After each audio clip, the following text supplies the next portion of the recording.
Jinjingam snam chong mitra ngayokya oh Jisu milong nong ben kya oh Jisu baru alangin yang mani ini kejiruan ketayang atrai ngayokya ini kap genti ini kepo mentah dan jinjingam snam chong mitra Nampak jenuh ini urun ringin penyelah dia. Mana lagi ucapan kecakapan Jisu milong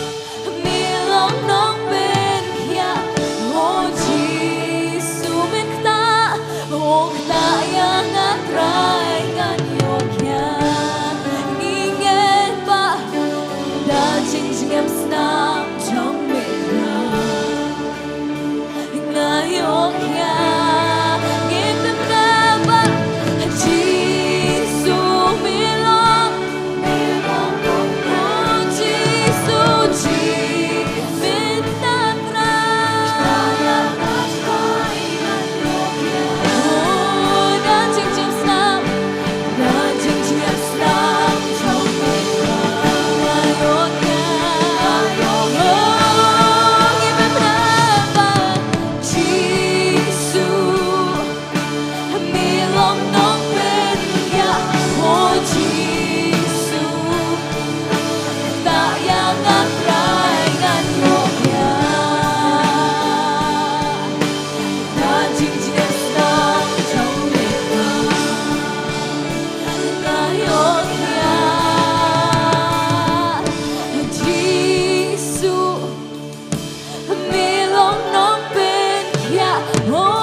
Jinjingam snam chong mitra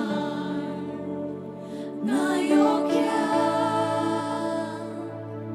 don jing pen kya hakerteng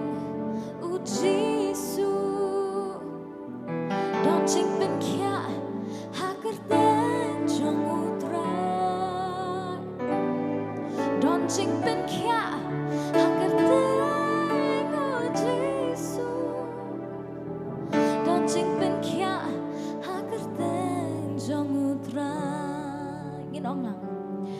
Don jing pen kya hakerteng u Jisu Don jing pen kya hakerteng chong utrai Don jing pen kya hakerteng u Jisu Don jing pen kya hakerteng chong utrai Iben benama Don jing pen kya hakerteng Jisu Don jing pen kya hakerteng chong utrai Don jing pen kya hakerteng